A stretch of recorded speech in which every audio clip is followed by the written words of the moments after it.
Fala galera, hoje a gente vai falar de Atos capítulo 14. Eu sou André Maldonado e esse é o canal do JC na Veia.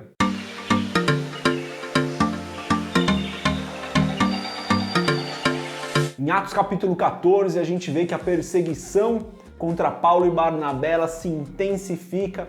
A gente continua estudando a primeira viagem missionária de Paulo, um capítulo onde a gente vai ver Paulo passando por Icônio, Listra, Derbe, várias cidades. Um capítulo extremamente interessante para a gente estudar juntos.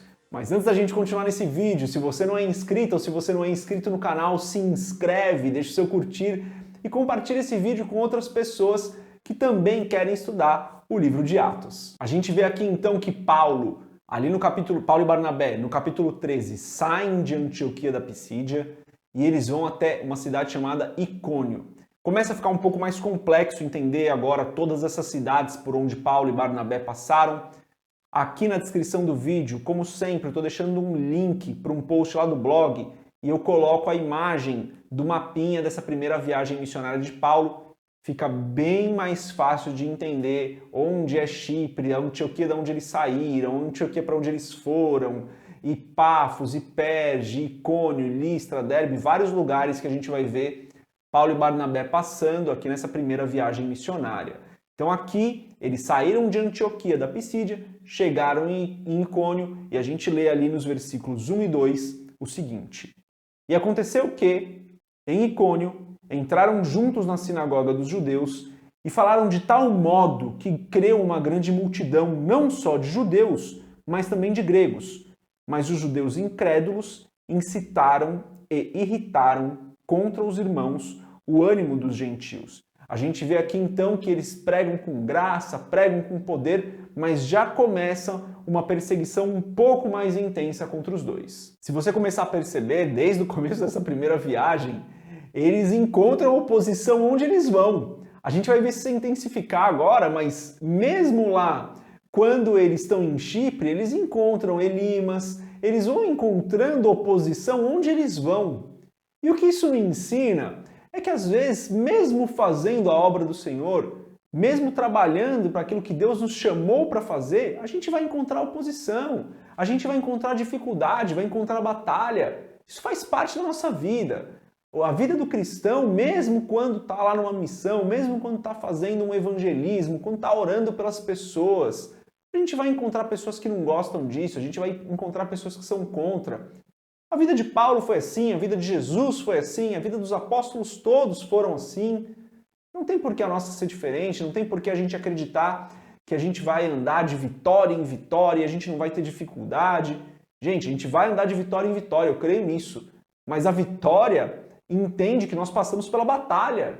Então as batalhas elas vão acontecer nas nossas vidas, assim como aconteceram na vida de Paulo e Barnabé aqui que a gente está estudando no capítulo 14. Então eles saem de Icônio, vão para Listra. Em Listra, Paulo está pregando e tem ali um homem que não andava. Paulo olha para ele, vê que ele tem fé para ser curado e fala para que ele se levante. O homem se levanta, é curado através do poder do Espírito Santo e a cidade fica alvoroçada, querendo adorar Paulo e Barnabé, dizendo que eles são deuses que vieram até a terra, e a cidade fica realmente um alvoroço. A gente lê isso ali dos versos 15 a 17, eles vão dizer o seguinte: E dizendo, varões, por que fazeis essas coisas? Nós também somos homens como vós, sujeitos às mesmas paixões, e vos anunciamos que vos convertais dessas vaidades ao Deus vivo, que fez o céu e a terra e o mar, e tudo quanto há neles, o qual nos tempos passados deixou andar todos os povos em seus próprios caminhos, contudo não se deixou a si mesmo sem testemunho, beneficiando-vos lá do céu, dando-vos chuvas e tempos frutíferos, enchendo de mantimento e de alegria o vosso coração, como eu falei, dos versos 15 a 17 aqui. Muito interessante esse discurso de Paulo, né? Quando a gente analisa o discurso que ele fez no capítulo 13, ele faz o discurso no templo, Paulo vai fazer várias referências ao Velho Testamento, vai falar de Isaías, vai referenciar Salmos, vai falar de Davi, do povo de Israel. Aqui ele está pregando para um povo completamente diferente, para um povo que não conhecia muito provavelmente tudo isso, não a fundo pelo menos. E então Paulo não faz nenhuma referência para o povo de Israel. Ele faz referências para a chuva, ele faz referências para os frutos, ele faz referências para aquilo que aquelas pessoas poderiam se conectar para mostrar que ele estava apresentando Deus, o Criador, que não era ele ou Barnabé ali, Deus, que não eram eles deuses, mas que ele estava apresentando Deus que deu as chuvas, que deu a alegria, que deu o mantimento.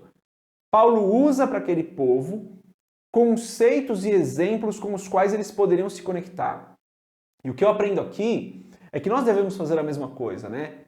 Olha, a gente pode entender de um monte de coisas da palavra, pode ter estudado vários livros, pode saber de um monte de palavras difíceis, tipo escatologia, hermenêutica, e pode conhecer o Apocalipse.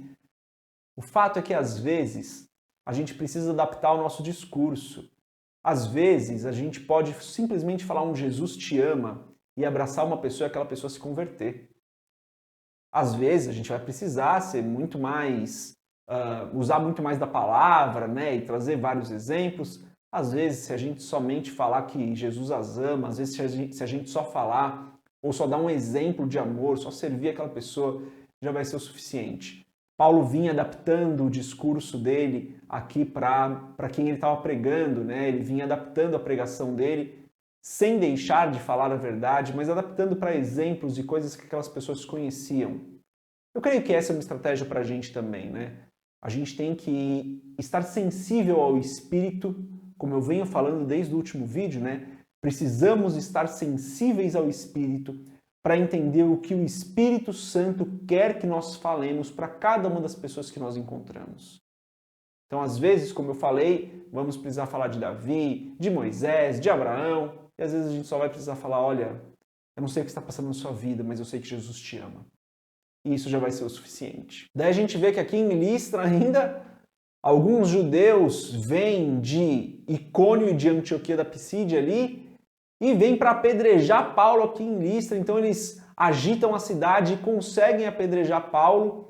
Provavelmente foi um momento de extrema violência, porque ao pararem de apedrejá-lo, eles acreditam que Paulo estava morto. Os discípulos então se reúnem ali em volta do corpo de Paulo, veem que Paulo não estava morto, Paulo se levanta e eles fogem para Derbe. E aqui o que eu aprendo é que a gente tem que tomar cuidado com a inconstância, né? Aquelas pessoas ali, pouco tempo antes, estavam dispostas a endeusar Paulo e Barnabé. Pouco tempo depois, permitem ou até mesmo participam do apedrejamento dele. A gente não sabe aqui se elas só permitiram, se elas só viram e não fizeram nada, ou se elas participaram ativamente desse momento. Mas o fato é que ali naquela cidade, o mesmo povo que estava adorando eles pouco tempo antes, ali viu aquilo tudo acontecer. E a gente tem que tomar cuidado com a inconstância, né? A gente tem que tomar cuidado para que nós não sejamos inconstantes como foi esse povo. E também devemos saber que as pessoas com as quais nós vamos lidar ao longo do nosso ministério, muitas vezes serão inconstantes. Muitas vezes vão dizer que estão do nosso lado, vão falar que estão fechadas com a gente, logo depois vão falar mal, vão nos apedrejar ali. Talvez não fisicamente, espero pelo menos que não fisicamente, mas com palavras e com coisas que elas podem fazer. Temos que tomar os dois cuidados, né? O primeiro cuidado é para que nós não sejamos as pessoas inconstantes. Devemos estar firmes no Espírito e sermos constantes na palavra. E o segundo cuidado que a gente tem que tomar, ou cuidado não, o que a gente precisa saber é que às vezes as pessoas vão ser inconstantes com a gente. Paulo e Barnabé passaram por isso. É provável que nós, no nosso ministério, ao longo aí de décadas de ministério, também passemos por coisas similares. Daí nos versos 21 e 22, a gente vê que Paulo e Barnabé vão retornando aí para várias igrejas pelas quais eles passaram. A gente lê o seguinte: E, tendo anunciado o evangelho naquela cidade e feito muitos discípulos, voltaram para Listra e Icônio e Antioquia, essa Antioquia aqui é a Antioquia da Pisídia, confirmando o ânimo dos discípulos, exortando-os a permanecer na fé, pois que por muitas tribulações nos importa entrar no reino de Deus.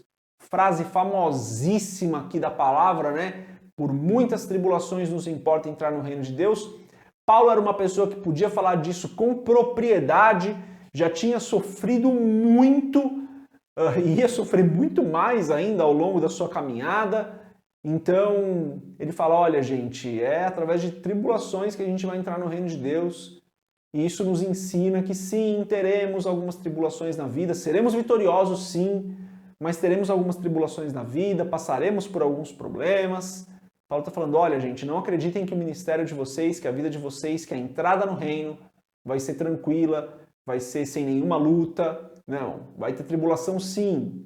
E ele vai falando isso de igreja em igreja para que as pessoas saibam que mesmo diante da tribulação elas precisam perseverar. Esse eu acho que é o entendimento que a gente tem aqui, né? Vamos passar por tribulações, mas precisamos perseverar porque seremos vitoriosos. O Espírito Santo vai nos fortalecer, Deus vai estar do nosso lado, nós seremos alinhados com a palavra, Jesus estará conosco, porque ele mesmo afirma isso, né? Nos evangelhos ali, em Atos também ele afirma isso. Então ele estará conosco, mas precisamos perseverar quando a tribulação chega. Então Paulo vem ministrando isso em todas as igrejas, até que a gente vai ver no final do capítulo ele retornando para Antioquia, de onde ele tinha saído com Barnabé, né? A Antioquia original ali, ele retorna ali já no final do capítulo. Passei rapidamente aqui por todas as cidades onde Paulo passou, o que aconteceu mais ou menos ali. Então, essa é a primeira viagem missionária de Paulo, dois capítulos capítulo 13 e 14, né? Dois capítulos que todo mundo precisa conhecer. Sugiro, inclusive, que você leia de novo o capítulo 13, leia de novo o capítulo 14, guarde bem essa primeira viagem missionária de Paulo, tudo que você aprendeu. Lembra, como eu falei, tem um texto do blog com um pouco mais descrito tudo o que aconteceu, com um pouco mais de detalhes, tá aqui, o link está aqui na descrição do vídeo, inclusive o mapinha dessa primeira viagem missionária de Paulo, é o mapa mais famoso aí, né, que todo mundo conhece, tá em várias bíblias, talvez até na sua bíblia tenha também esse mapa da primeira viagem de Paulo. Galera, é isso, leiam o capítulo 13, leiam o capítulo 14, orem, meditem nessa palavra, peçam direção do Espírito Santo, compartilhem os ensinamentos que vocês têm aprendido com isso com outras pessoas. Se quiser, deixa isso no seu comentário aqui e não esquece que lá no blog tem o desafio do capítulo. Recomendo que você vá lá e cumpra também mais esse desafio. É isso, eu acredito que agora já estão aparecendo outros 2 vídeos aqui para você assistir. Deus abençoe a sua vida. Paz.